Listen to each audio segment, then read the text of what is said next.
کیسے؟ سارے بولیے ذرا کیسے؟ نام لیا کہ اے آدم. حضرت نوح علیہ السلام کی باری آئی تو اللہ نے فرمایا یا نوح اہبط بسلام منا، سلامتی کے ساتھ کشتی سے اتر جاؤ. نوح علیہ السلام کا نام لیا یا نوح کہہ کر.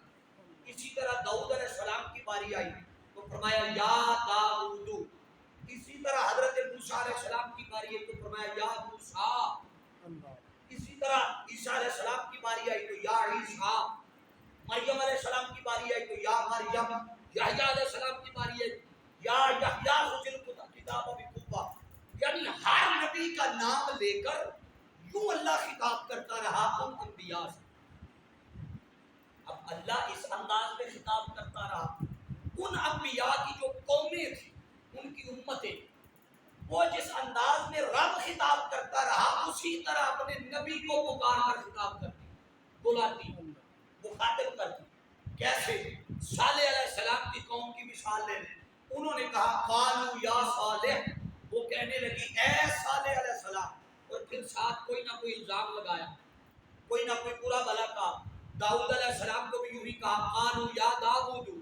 اسی طرح حضرت نوح علیہ السلام کو قالوا یا نوح، قالوا یا صالح، قالوا یا عیسیٰ، قالوا یا موسیٰ.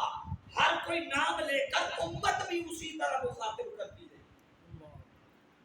جیسے اللہ کا ایک انداز خطاب، ایک امت کا نبی سے انداز خطاب. یہ دونوں چیزیں ذہن میں رکھیے. اب آ جائیے کہ اللہ کا اپنے محبوب علیہ السلام کے ساتھ اسلوب و انداز خطابت اور پھر امت کے لیے کیسا انداز خطابت رکھنا. یہ دو چیزیں آپ کے سامنے رکھ رہا ہوں. اللہ رب العزت نے فرمایا لوگوں سنو، میں اپنے انبیاء کو اس انداز میں مخاطب کرتا رہا. ان انبیاء کی امتیں اپنے نبی کو اس انداز میں خطاب کرتی رہی اور مخاطب ہوتی رہی. آؤ تمہیں بتا اور سکھا رہا ہوں. جب میں نے اپنے محبوب محمد مصطفیٰ صلی اللہ علیہ وسلم کے ساتھ اسلوب و انداز خطابت کی باری آئی تو جیسے دیگر انبیاء کو خطاب کرتا تھا اس انداز میں نے نہیں پکارا. صالح علیہ السلام کی باری آئی تو یا صالح کہا، نوح کی باری آئی تو یا نوح کہا.